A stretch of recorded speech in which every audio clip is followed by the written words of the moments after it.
even though the girl grew up in a poor little town. But the girl was born beautiful. Freshly grown, the girl dreamed nonstop about love. But right when the girl was on a date with the boy she grew up with, the grandmother came back from work and caught them. Seeing the grandmother already furious, Jenny had no choice but to end the date on the spot. But the girl never could have imagined, right after being told to dump that poor boy, a marriage was arranged for the girl on the spot, because the man owned hundreds of acres of land. He even had his own farm. But this decision, made without the girl's consent, made Jenny instantly furious. Still, the girl knew the grandmother believed it was for her good. So powerless, the girl could only stare up at the sky, not knowing where the future would lead. The next day, the grandmother waited with Jenny at the village entrance for the fiancé. While the grandmother was giving last-minute warnings, a man pulled up in a horse carriage. What shocked Jenny was, the man was well over 50. I do.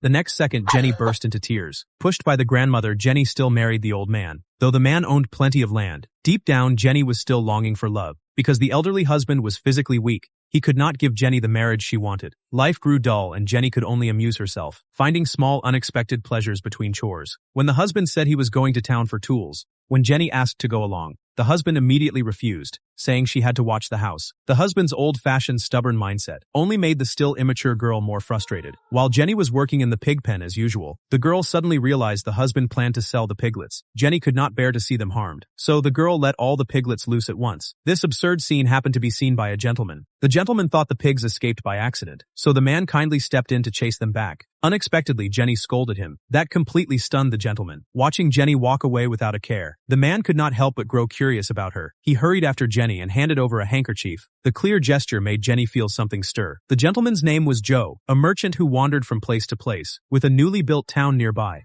Sensing opportunity, Joe prepared to move in. When Jenny showed a hint of doubt, Joe immediately invited Jenny to see it together. Even though Jenny was tempted, the girl was already married to someone else, so Jenny could only shake her head and refuse. Joe politely said, if the girl changed her mind, he would be waiting on the main road the next day. That night, Jenny stared at the handkerchief, unable to sleep. Jenny cautiously asked the husband what he would do if she left.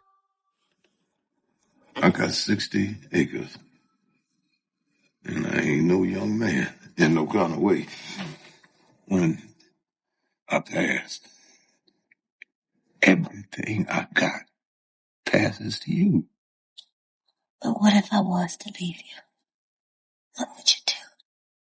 The husband seemed to sense Jenny's resolve. Sure enough, early the next morning, Jenny left the estate. Compared to a comfortable, secure life, the girl longed far more for freedom, and Joe kept his promise. Arriving right on time with the carriage, Joe bought Jenny many beautiful dresses, which showed Jenny had accepted his affection. A few days later, the two arrived in the town. Since the town had just been established, the streets were empty and quiet. But with Jenny's arrival, her beauty quickly drew many men. Yet the two